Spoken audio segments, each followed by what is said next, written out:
గోరంట్ల మాధవ్ అనేటువంటి ఒక 420కి సహకరించినటువంటి పోలీసులు దాదాపు 12 మంది బలయ్యేటువంటి పరిస్థితి. అసలు ఇంతకీ ఎవరా 12 మంది, ఏం జరిగిందనేది ఈ వీడియోలో వివరించబోయే ముందుగా ఇప్పటి వరకు మన ఛానల్ సబ్స్క్రైబ్ చేయని వాళ్ళు ఖచ్చితంగా సబ్స్క్రైబ్ చేయండి. ఇక విషయానికి వస్తే ఈ గోరంట్ల మాధవ్ అనేటువంటి 420 అసలు పోలీసుగానే పనికిరాడంటే ఇటువంటి పనికిమాలిన వ్యక్తులందరినీ ఏరి చేకూర్చి మరి వాళ్ళకి రాజకీయంగా అవకాశాలు కల్పించాడు జగన్మోహన్ రెడ్డి.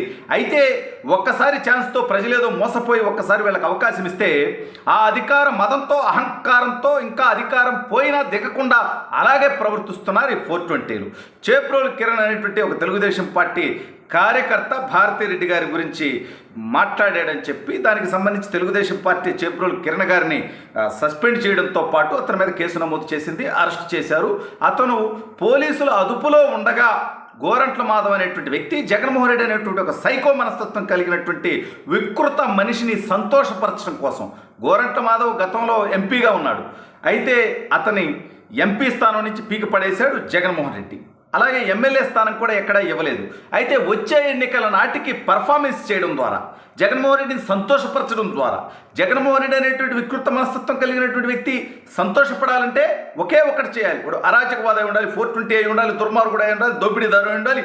దీంతో పాటు జగన్మోహన్ రెడ్డి కోసం బరి తెగించి అత్యంత నికృష్టమైనటువంటి భాష మాట్లాడి ఉండాలి. అలా చేస్తే మాత్రమే జగన్మోహన్ రెడ్డి దగ్గర అవకాశాలు వస్తాయి. ప్రతిపక్షం ఆ అవకాశం దొరుకుతుందనేటువంటి ఆలోచన తుత్తరతో ఈ యొక్క గోరంట్ల మాధవ్ అనేటువంటి 420 ఈ కిరణ్ మీద ఏదో దాడి చేసినట్టుగా నటిస్తే ప్రయత్నం చేస్తే అప్పుడు జగన్మోహన్ రెడ్డి లాంటి సైకో అబ్బా నా కోసం మరో సైకో రోడ్డు మీదకి వచ్చాడు చూసావా అని చెప్పి ఇతనికి ఎమ్మెల్యే సీట్ ఇస్తాడనేటువంటి ఆశతో ఈ 420 వెళ్ళి దాడి చేసేటువంటి ప్రయత్నం చేశాడు.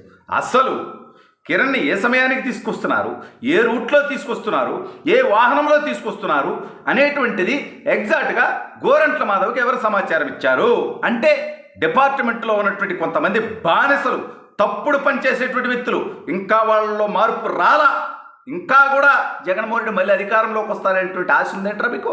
అంటే మీ తప్పుడు పనులకు సహకరించడం కోసమా, మీ దోపిడీకి మీ దుర్మార్గాలకి కూటమి ప్రభుత్వంలో అవకాశం ఉండదు కాబట్టే ఇంకా కండ కావరం పట్టినటువంటి పోలీసులు కొంతమంది ఉన్నారు. వాళ్ళందరూ తెలుసుకోవాల్సినటువంటి అవసరం ఉంది. ప్రజలు కట్టేటువంటి పన్నుల నుంచి మీరు జీతం తీసుకుంటున్నారు, అంతేగాని జగన్మోహన్ రెడ్డికి ఊడిగం చేస్తే మీకు జీతం ఇవ్వట్లేదు అనేది గుర్తుపెట్టుకోండి. ప్రజలకి మీరు బాధ్యతాయుతంగా ఉండాల్సిందే పోయి ప్రజలకు మీరు ఆ సమాధానం చెప్పుకోవాల్సిందే పోయి జగన్మోహన్ రెడ్డి లాంటి 420ల కోసం ఇంకా తప్పుడు పనులు చేస్తూ ఉన్నారు. గోరంట్ల మాధవ్ మాజీ పోలీస్ అధికారి ఉండొచ్చు, అయితే ఏంటి అతని చరిత్ర ఏంటి, అతని బతుకేంటి? అతను ఒక రౌడీ షీటర్గా, అతను ఒక గూండాగా, అతను ఒక 420గా, అతను ఒక తప్పుడు పనులు చేసినటువంటి వ్యక్తిగా సమాజమే అసహించుకునేటువంటి పరిస్థితి. జగన్మోహన్ రెడ్డి కూడా గత ఎన్నికలకు ముందు అతను పనికిరాడనే కదా అతనికి ఎంపీగా ఉంటే పీక పడేశాడు, ఎంపీ సీట్ ఇవ్వకుండా, మళ్ళీ ఎమ్మెల్యే సీట్ ఇవ్వకుండా పీక పడేశాడు. ఓడిపోయాడు కాబట్టి జగన్మోహన్ రెడ్డి ఇప్పుడు తన కోసం మాట్లాడేటువంటి దిక్కు లేదు కాబట్టి ఇటువంటి బరితెగించినటువంటి వ్యక్తులను తీసుకొచ్చి తన పక్కన పెట్టుకుంటా ఉంటే ఇంకా బుద్ధి లేకుండా మీరు సహకరిస్తారా?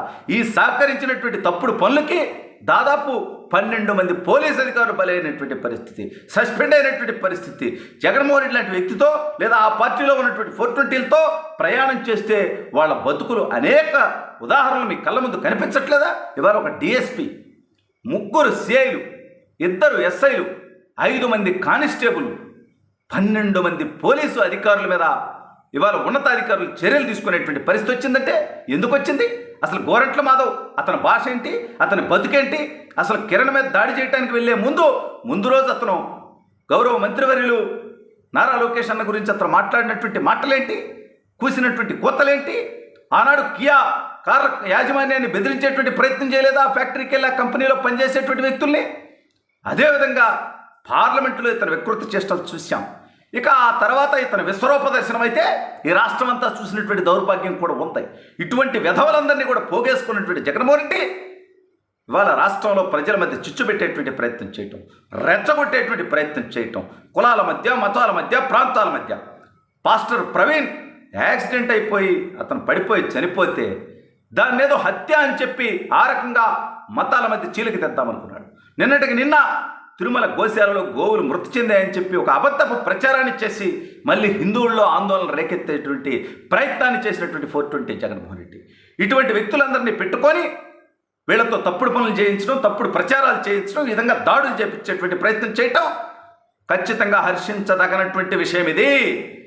ఇవాళ ఇటువంటి వ్యక్తులకు సహకరిస్తే ఏమవుతుందనేది, గతంలో బోరుగడ్డ అనిల్కి సహకరించినటువంటి పోలీసులు సస్పెండ్ అయ్యారు. అయినా ఇవాళ ఇంకా బుద్ధి లేకుండా ఈ గోరంట్ల మాధవ్ అనేటువంటి 420 కొంతమంది పోలీసులు సహకరించినందుకు ఇవాళ 12 మంది సస్పెండ్ అయ్యారు.